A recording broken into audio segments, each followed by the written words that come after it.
Mga ka-fellowship, ang ating pong centerpiece na gagawin ngayon ay bouquet-inspired topiary. And to start, gagamit po tayo ng glass vase at mga foam. Yung foam po na yan na nasa ilalim ay used na po at kinat out lang po natin para magsilbing patungan ng dalawang foam na isisiksik natin po dyan para maging stand naman ng ating topiary na gagawin.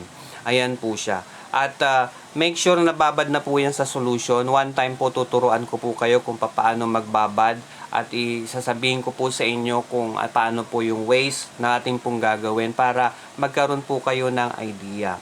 At sa part po na yan, gumamit po tayo ng cherries. Yung nasa gitna po na ating pong gagamitin ay cherries para magkaroon po siya ng contour pag nilagay na po natin yung white astromelia sa paligid niya.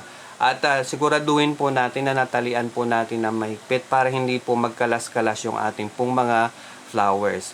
One bundle na astromelia po ang ating ginamit dyan at i-shape up into round lang po yung ating pong gagawin. Kasi kaya nga tinawag siyang topiary kasi round. Ganun po ang mangyayari dyan at uubusin po natin yung isang bundle.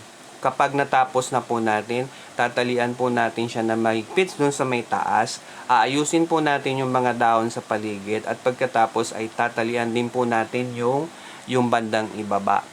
Mahigpit po ang pagkakatali niyan para make sure na nakafix po yung ating pong mga flowers. At ganun din po, ating pong tatalian ng ribbon yung pong ating pong topiary. At depende na lang po sa inyo mga ka-fellowship kung anong gusto nyong kulay na ribbon ang gagamitin. At depende na rin po sa size. Pero depende sa size kung titignan po natin yung ating topiary, i-consider po natin. Kasi hindi naman po maganda na maliit yung topiary natin pagkatapos yung ating pong ribbon ay pagkalaki-laki. Ayan po. Pag natalian na po natin ng ribbon, puputulan natin po yung stem ng ating pong mga flowers at isasagad po natin dun sa may foam at make sure na talaga nakalubog po yung mga stem dun sa foam kasi po sa taas po ng mga flowers kinakailangan po nila ng nutrient para sa gayon ay tumagal ang kanilang buhay. Yung natitira po na ating pong ginamit na cherries ay lalagay po natin sa bandang ibaba.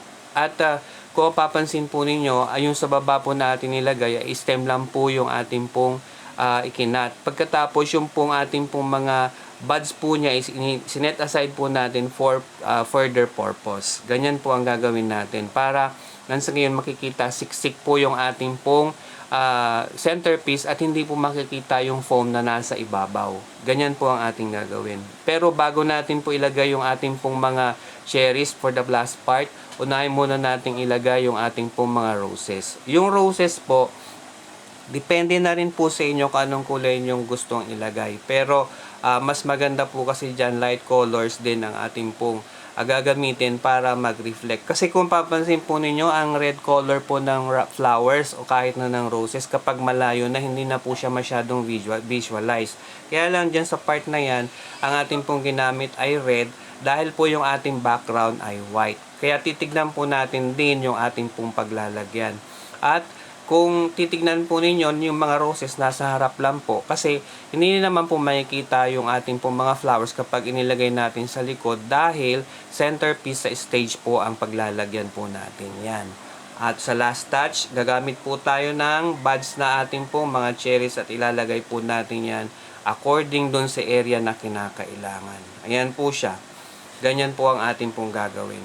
At yung mga sobra na stem ng roses, isisiksik din po natin sa may iba't ibang areas na kinakailangan. Lalo na dun sa may likod na part para matakpan po yung ating floral foam. Muli po mga ka-fellowship, maraming pong salamat sa inyong panonood at sa patuloy niyong suporta sa amin. Ang mga video ito ay ginagawa namin para magkaroon po kami ng idea kung paano namin kayo matutulong at ma-share. At ganoon din, matutulungan nyo po kami sa inyong panonood at patuloy na pagsama sa amin sa amin pong mga iba't ibang mga videos. Muli po, God bless you all mga ka-fellowship and God bless you always. Yan na po yung finished product natin na ating pong ginawa.